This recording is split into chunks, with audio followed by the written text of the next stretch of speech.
హనుమంతుడు నిజంగా ఒక ప్రాంతం వాళ్ళకి కనపడతారు. శ్రీలంకలో ఒక ట్రైబ్ ఉంటుంది. పర్టిక్యులర్‌లో ఆ ట్రైబ్ పేరు నేను మిస్ అయ్యాను. ఆ ట్రైబ్ వాళ్ళకు ప్రతి 41 సంవత్సరాలకు వచ్చి జ్ఞానోదయం చేస్తారు హనుమంతుడు. శ్రీలంకలోనా? శ్రీలంకలో. ఎందుకు శ్రీలంక?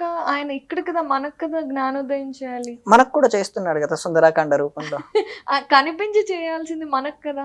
మీరు ట్రై చేస్తే కనపడతారు గదా! హ్మ్. వాళ్ళకేంటంటే పర్టిక్యులర్‌గా అది ఎక్కడ దానికి ప్రమాణాలు నాకు కనపడట్లేదు కానీ, ఇప్పటికీ వాళ్ళకు ప్రతి 41 సంవత్సరాలకు వాళ్ళకొస్తారని జెప్పి, వాళ్ళకు ఆ ట్రైబ్ వరకు మాత్రమే కనపడతారని చెప్పి స్టిల్ ఇప్పటికీ ఇంటర్నెట్‌లో నమ్మకం. ఉంది. నమ్మకం కాదు. కొంతమంది ఫోటో తీయడానికి కూడా ప్రయత్నం చేశారు. ఆయన లాస్ట్‌గా 2018లో వచ్చారని చెప్పి రికార్డ్ చేశారు. నిజమా? You can check in internet. Okay. 2018లో వచ్చారు. మళ్ళీ 41 సంవత్సరాలకు వచ్చి వాళ్ళకు జ్ఞానోదయం చేస్తారు. ఇప్పుడు ఇక్కడ ఉన్నటువంటి పాయింట్ ఏంటంటే, వాళ్ళకు హనుమంతుడు ఏం చెప్పాడు? We have to find out this. Correct. ఆ హనుమంతుడు చెప్తున్నటువంటిది వీళ్ళకు వరకు మాత్రమే అర్థమవుతున్నప్పుడు, ఈ ట్రైబ్ లాంగ్వేజ్ చాలా డిఫికల్ట్.